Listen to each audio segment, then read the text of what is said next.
Nah, salah satu hak saya tentunya saya ingin mendapat transparansi, saya ingin mendapat kejelasan sebenarnya ijazah itu seperti apa. Ya, Ketidakpercayaan. ketidakpercayaan publik itu real. Jelas itu manipulasi itu, saya bertanggung jawab, selalu saya bilang, siap masuk penjara, tidak berkadar pengawasan. Terpampang di situ, bagaimana mungkin pada saat ditampilkan 6 dokumen, ya, ada suatu saat ditampilkan 6 dokumen, hanya 2 yang kuning. Jumpa lagi di Sentana Podcast, saya Michael Sinaga. Mungkin hari ini kamu bingung kenapa studionya berbeda. Ini studio baru, bukan. Saya sedang ada di Solo. Kenapa saya ke Solo? Saya sedang mau melihat sebuah sidang yang luar biasa. Sampai katanya dijaga 2 peleton. 2 peleton atau 2 batalion? Oh, itu jauh beda ya? Beda. Beda. 2 peleton TNI dan Polri. Karena ini adalah sidang ijazah. Pertama saya perkenalkan penggugat prinsipal dari kasus ijazah ini, Dr. Taufik. Selamat sore, Pak. Selamat sore, luar biasa ini. Saya ketemu dengan narasumber yang sangat dahsyat. Wah, dahsyat. Dan nanti harus dahsyat juga hasilnya. Dan ada kuasa hukumnya, Ya. Bapak Andika. Andika Dian Prasetyo. Andika Dian Prasetyo. Nah, gimana Pak, kabarnya sehat? Alhamdulillah sehat. Nanti siap membongkar fakta-fakta hukum mengenai yang terjadi di persidangan? Siap. Siap ya? Siap. Oke, dan tidak kalah pentingnya, last but not least, Dr. Rismond Syarifar. Sore semua. Yang sudah tidak asing lagi tentunya. Nah, tadi baru dari mana Dr. Rismond? Tadi pagi? Tadi apa ya, impulsif lah, tanpa Ya. perencanaan ke mengunjungi, berjumpa dengan Pak Bambang Tri. Pak Bambang Tri ya? Iya, dan kondisinya baik-baik. Baik-baik ya? Baik-baik saja. Masih di Lapas Sragen ya? Iya, semoga 1 bulan lagi katanya Ya. akan bebas bersyarat. Tinggal menunggu tanda tangan Dirjen katanya. Oh, kalau besok Dirjennya tanda tangan ya, moga-moga Semoga besok juga semakin cepat, bebas. lebih baik. Oke. Nah, yang saya mau tanya gini, Dr. Rismond. Kenapa waktu Dr. Rismond membuka tentang ijazah ini ke UGM tanggal 15 Maret dan UGM lagi 15 April, kok mirip tanggalnya dengan Dr. Taufik menggugat? Apakah janjian? 15 April? Iya. Oh ya? Aku mendaftar 14 April. Oh, Nah, berarti apakah sehari janjian sebelum ini? ke UGM kami ya Pak ya? Silakan, siapa yang bisa menjawab? Kayaknya sih enggak, saya duluan aja deh. Kayaknya enggak. Jadi kami itu sudah punya skenario lama. Kebetulan kita ada grup pengacara yang besar begitu. Nah, saya mau menggugat 2 sebenarnya. Satu menggugat tentang SMK, ya. Kemudian yang kedua gugatan kita tentang ijazah.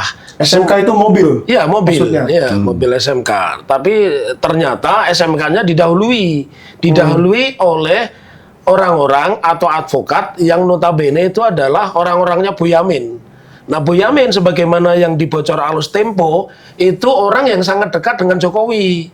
Boyamin Saiman? Iya, Boyamin Saiman yang Oke. sudah dibongkar oleh bocor Alus Tempo. Orang ini dekat, bahkan anaknya Almas Akabiru ini adalah orang yang mengajukan gugatan sampai muncul putusan MK nomor 90 Nah, yang mengakibatkan Gibran yang harusnya tidak bisa mencalonkan jadi mencalonkan. Kira-kira dia dalangnya lah gitu. Iya, jadi kalau saya sama Bang Rismond ini barangkali dipersamakan oleh hati nurani dan momentum saja. Oke. Momentum, tapi kita tidak kenal. Saya tidak kenal. Tadinya nggak kenal? sama beliau. Nah, ketika kami sudah mendaftarkan gugatan, sudah mulai jadwal sidang, saya menghubungi beliau untuk pada satu ketika tentu kami hadirkan di sidang kami sebagai saksi begitu. Saksi ahli. Iya, sebagai. Tapi belum terjadi ya? Belum terjadi dan mudah-mudahan nanti terjadi. Ya. Karena yang saya takutkan hampir di semua lini kekuasaan, apakah Mahkamah Konstitusi, Mahkamah Agung, kepolisian, kejaksaan, KPK pun bisa mereka kuasai. Takut saya itu sidang ini ternyata belum sampai memeriksa pokok perkara, tiba-tiba baru berhenti bahwa kami dipertanyakan legal standing, tidak punya kedudukan hukum, tidak punya relasi. kuasa, Ya. sehingga akhirnya belum sampai pokok perkara sudah ditolak. Jadi seumur-umur nanti tidak akan pernah bisa dibuktikan apakah Pak Jokowi itu punya ijazah asli atau tidak. Itu yang sangat bahaya. Oke. Nah, awalnya sebetulnya legal standing yang Dr. Taufik punyai menurut gugatan itu bagaimana? Coba dijelaskan. Ya, saya bicara sebagai warga negara Indonesia itu semua punya legal standing. Kenapa? Betul, Sepanjang setuju aku bayar pajak, kalau naik perpanjangan kendaraan pakai dasar harja, berarti saya membayar pajak kepada Betul. negara. Saya masuk tol, saya membayar pajak juga. Nah, Ya. kemudian apapun yang saya perbuat kaitannya dengan kewajiban kepada negara, itu kan harus diimbangi dengan hak saya. Ya. Nah, salah satu hak saya tentunya saya ingin mendapat transparansi, saya ingin mendapat kejelasan sebenarnya ijazah itu seperti apa. Ya. Orang tentu bertanya, kenapa tidak mensoalkan Prabowo, kenapa tidak mensoalkan SBY ijazahnya? Sesuatu yang sudah nyata itu tidak perlu dibuktikan. Sesuatu yang sudah jelas itu tidak perlu diperjelas. Ya. Nah, ini kan tidak jelas. Ini dong yang nggak jelas ya. Jadi kemudian yang kedua tadi saya berbicara tentang bayar membayar. Tentunya kalau kami mengajukan gugatan, kami merasa dirugikan memiliki seorang presiden yang seperti itu, kewajiban-kewajiban yang timbul seperti utang negara yang kami hitung selama 10 tahun yang diakui oleh Menteri Keuangan 5,83 triliun. Nah, itu tentunya bukan tanggung jawab kami dong kalau kami bisa Ya. membuktikan itu ada kesalahan di dalam proses rekrutmen politik, proses pencalonan dan sampai terpilihnya presiden gara-gara ijazahnya tidak jelas. Oke. Jadi itu Bang Michael. Siap. Jadi besok akan ada sidang keberapa, Pak? Besok itu Sidang ketujuh. Ketujuh. Ketujuh, Iya, sudah 7 kali. Sudah 7 kali. Luar biasa. Dan belum sampai ke bagian yang menunjukkan ijazah. Belum, baru teman-temannya Pak Jokowi merasa dia juga wajib membela Pak Jokowi maka mengajukan intervensi. Intervensi yang mereka harapkan ditolak lah sidang Iya, ini, saya berharap dihentikan. Iya. Maunya mereka loh. Maunya mereka. Maunya mereka sidang ini dihentikan, Iya. jadi nggak usah diperiksa ijazahnya, kira-kira Iya, gitu. kira-kira begitu. Mungkin sidangnya cukup di Laboratorium Forensik Mabes Polri. Waduh. Nah, kalau udah ngomong forensik Mabes Polri, nah Dr. Rismon punya Iya. cerita banyak Ini tentang pakarnya Mabes ini, Polri. pakarnya ini. Kira-kira cocok nggak di sidang di sana aja? Di sidang di Forensik Mabes Polri katanya. Nggak usah di Saya kan pengadilan. selalu bilang bahwa banyak sejarah cacat dari hasil dari Baris Krim Polri, ya kan? Ya. Dan kasus Jessica Wongso, KM50 dan lainnya. Oleh karena itu ya mereka juga harus siap untuk di-challenge. Makanya kalau merasa bahwa hasil dari Baris Krim Polri tersebut ya laboratorium forensiknya merasa tidak ada intervensi, tidak ada manipulasi, maka bisa dong kita challenge bukti Ya. yang sama, Ya. misalnya ke laboratorium radioisotop di Serpong. punya BRIN di Serpong. Ya. Di situ mereka punya BPPT, bahkan di Puspom TNI Angkatan Darat, Ya. Angkatan Laut, Angkatan Ya. Udara. Kenapa enggak gitu loh? Ya. Jadi ini kan masalah sebenarnya masalah public distrust. Ya. Ya. Tidak percaya. Ya, ketidakpercayaan publik itu real terhadap Mabes Polri gitu loh. Karena banyaknya cacat ini kasus Jessica Wongso. Ya. Jelas itu manipulasi itu, saya bertanggung jawab, selalu saya bilang siap masuk penjara. Ya, Saya ya. bilang ya. Cuma ketika saya laporkan Dumas Presisi 6 kali itu nggak ditanggapi gitu loh. Jadi jangan salahkan saya. Oh, nggak dilaporkan, saya laporkan. Ya. Lewat Dumas Presisi. Kenapa? Lewat online ya karena saya di Bali G. Saya laporkan Oke. sesuai dengan prosedur yang Iya. Yang ada di digunakan. Polri, ya? Iya, presisi itu Dumas Presisi Iya. diinisiasi, diluncurkan oleh Pak Listio Sigit Prabowo tahun 2021. Pakai dong itu. Kenapa jawaban saya selalu ditolak tidak berkadar pengawasan.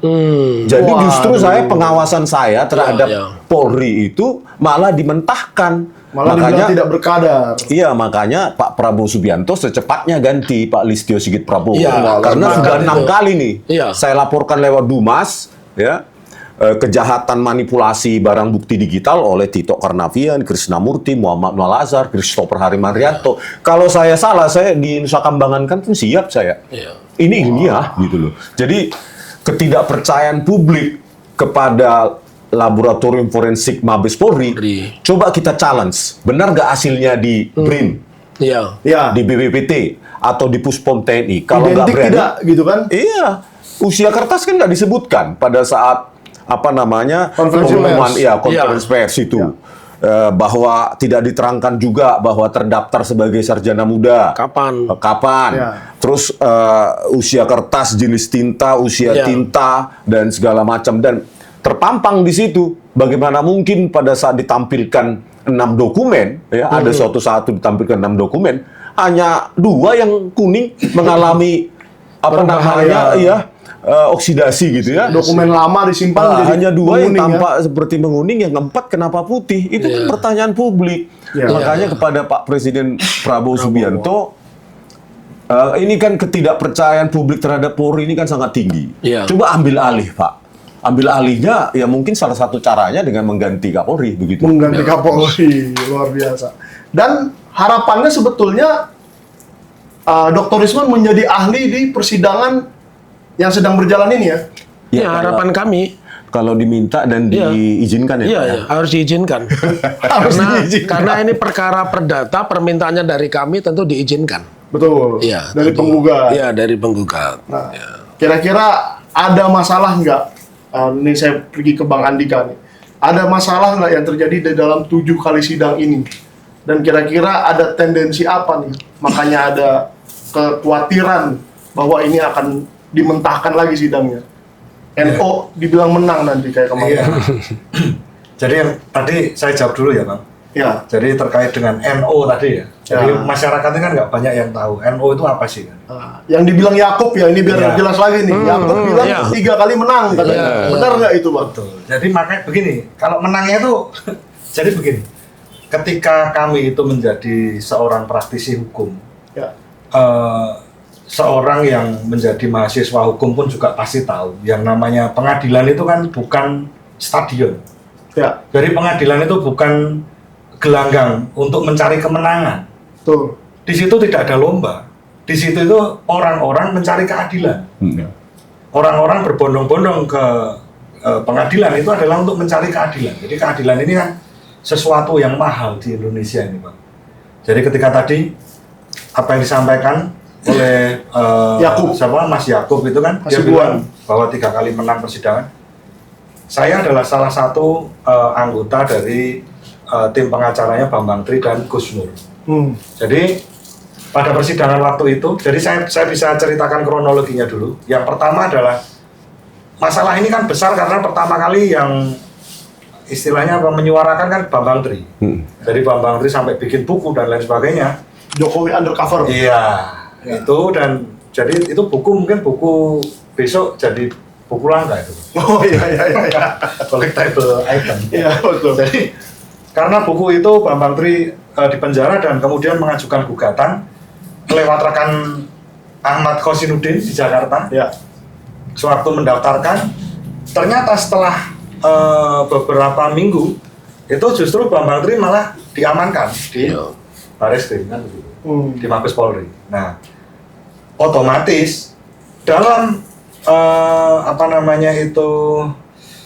pembuktiannya Bambang Tri itu akan sulit ketika seorang penggugat itu ditahan. Kan? Akhirnya kesepakatan dari tim kuasa hukum yang diwakili Mas Ahmad Khosinuddin tadi mencabutlah gugatan itu. Jadi dalam perkara pertama itu belum masuk perkara sudah dicabut. Berarti nggak ada yang menang dong. Dicabut bukan apalagi menang Bang. Jadi dicabut itu bukan karena takut atau apa, bukan. Tetapi karena memang persidangan ini apabila diteruskan, ya susah untuk Bambang Tri untuk membuktikan bersaksi dan lain sebagainya. Nah yang Akhirnya kedua, dicabut. Yang kedua adalah yang pertama nggak jadi tanding, istilahnya gampang. Iya, nggak jadi tanding. Yang kedua Adalah ketika Bambang Tri dan Gus Nur ini dibawa ke Pengadilan Negeri Surakarta, didakwa beberapa pasal yang mana itu adalah pasal-pasal yang seperti jaring gitu. Jadi ada pasal 27 Undang-Undang ITE, ada pasal-pasal tentang penghinaan agama, penistaan agama dan lain sebagainya. Itu jadi kalau kami melihat itu pasal-pasal yang digunakan ini seperti jaring gitu. Jadi nggak kena sini ya nggak kena sini, nggak kena sini kena sini kan begitu. Padahal apa hubungannya ijazah dengan agama? Waktu itu karena podcastnya Bambang Tri dan Gus Nur sempat menyebut ya. mereka itu ada sumpah mubahalah. mereka itu sebenarnya melakukan sumpah mubahalah. Ya. Gus Nur sebagai pemilik podcast, Bambang Tri itu sebagai orang narasumber. Ya. Oke. Gus Nur singkat ceritanya itu menantang Bambang Tri. Gus Nur menantang Bambang Tri, kalau kamu benar, kamu bersumpah berani nggak? Karena agamanya Gus Nur kan Islam. Iya. Gitu kan? Ya. Sumpah kalau dalam Islam yang paling tinggi adalah mubahalah. Ya. Ketika kamu berani bersumpah, berani. Nah, akhirnya disumpah beneran nih sama Gus Nur. Jadi Nah, di situ dicari-cari. itulah celahnya yang membuat mereka sekarang masuk penjara. Iya. Jadi bukan karena masalah apapun. Gitu. Itu Makanya- sidang kedua itu, perkara kedua itu mereka anggap kemenangan. Nah, sebentar. Kita belum ngomong ke kemenangan dulu. Oke. Jadi ketika ada seseorang dikenai dengan pidana dan langsung ditangkap dan lain sebagainya itu sebenarnya kami juga menyayangkan juga. Gitu. Karena kan apa sih hal kecil gitu loh. Ya. Mereka ini kan bukan kriminal. Nah, ketika kami membela di sana, membela perkaranya Bambang Tri dan Gus Nur, ini sebenarnya banyak yang di fakta-fakta di situ yang lucu-lucu ya. Jadi nanti mungkin pemirsa kan melihat lagi video-video yang lama yang kait apa namanya mungkin diposting oleh Mas Ahmad, terus Bang Egy Sujana dan lain sebagainya itu. Ya. Di situ ada semua. Jadi lucu. Di situ itu ada banyak namanya saksi. Saksi itu pun juga, mohon maaf, kredibilitasnya patut kita tanyakan. Gitu. Oh. Ya, contohnya ada seorang guru SD. Saya lupa namanya, tetapi beliau guru SD, beliau kepala sekolah SD Negeri Tirtoyoso, di mana tempat Pak Jokowi itu katanya sekolah SD di situ. Ya. Nah, ibu guru ini, ibu kepala sekolah ini dalam BAP itu menyatakan bahwa dia itu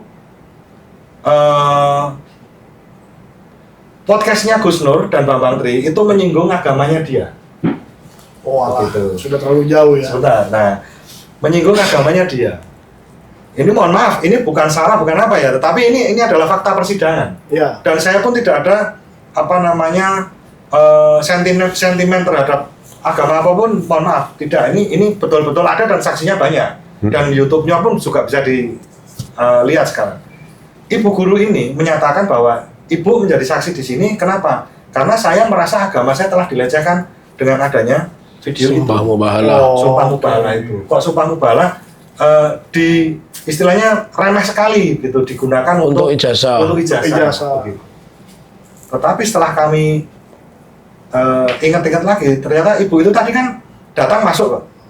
Kan pertama kali sidang kan pasti ditanya sama hakim kan, agamamu apa dan lain sebagainya. Karena memang saksi harus disumpah Ya. menurut kepercayaannya masing-masing. Kalau Islam ya disumpah pakai Al-Quran, kalau Kristen Katolik mungkin pakai Injil Ya. dan lain sebagainya ya. Ibu itu disumpah pakai agama Kristen. Wah. Ya mohon maaf, ini kan Ya. Memanipulasi. Memang aneh lah. ya seperti keanehannya seperti itu. Gampangnya aneh aja Ya. lah. Dan ada beberapa juga tentang terkait dengan saksi. Kami tanya, saksi ini dikumpulkan oleh siapa? Pertama kali Anda sebagai saksi itu diundang siapa gitu? Oh, saya diundang sama saya sebut inisial aja ya. Pak A. Gitu. Ya. Loh, nah Pak A ini siapa? Masih family. Ini kakaknya beliau lah. Ini kan lucu. Seharusnya saksi itu kan Polisi. diundang dari polisi kan begitu. Ya, Pak. betul. Ya kan seperti kemarin Bang Michael kan juga. Oh, saya diundang memang. Diundang sampai datang ke rumah jam 9 malam. Nih, saya ulang-ulang lagi nih. Yang undang siapa, Pak? Yang undang marganya Tobing. Wah. Itu marganya aja, polisi. Oh, polisi kan? Polisi datang ke rumah marganya Tobing. Halo, Le. Ini bukan polisi, Bang. Oh, Guru SMP. Ya. gila. Yang mengumpulkan saksi itu guru SMP. Itu lucu, Bang, gitu loh.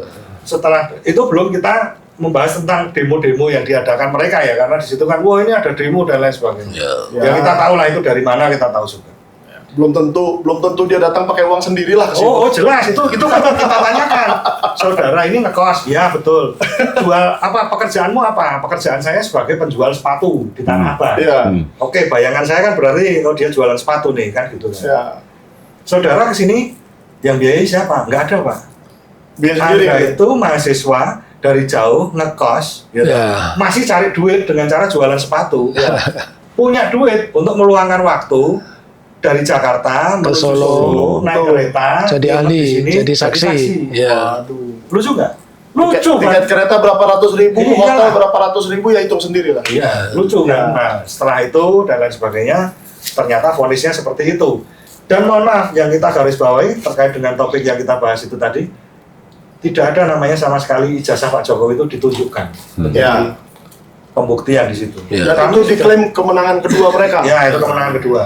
Terus yang selanjutnya adalah gugatan dari Bang Egy terkait dengan di PT UN ya. PT UM. Kalau itu kami mohon maaf, itu kami juga tidak jelas, tetapi ya kalau menurut kami ya itu mungkin tidak jauh dari kompetensi, kompetensi relatif. Gitu. Betul. Jadi diklaim kemenangan ketiga. ya, jadi pengadilan itu bukan untuk mencari kemenangan. Jadi mohon maaf untuk penggemar beliau ya, dan mungkin ya itu jadi tidak ada kemenangan. Atau penggemar Yakub. Nggak ada. Ya, Pengadilan itu yang benar tempat mencari benar salah. Nah, Ya, jadi ini benar berarti salah. sudah perkara keempat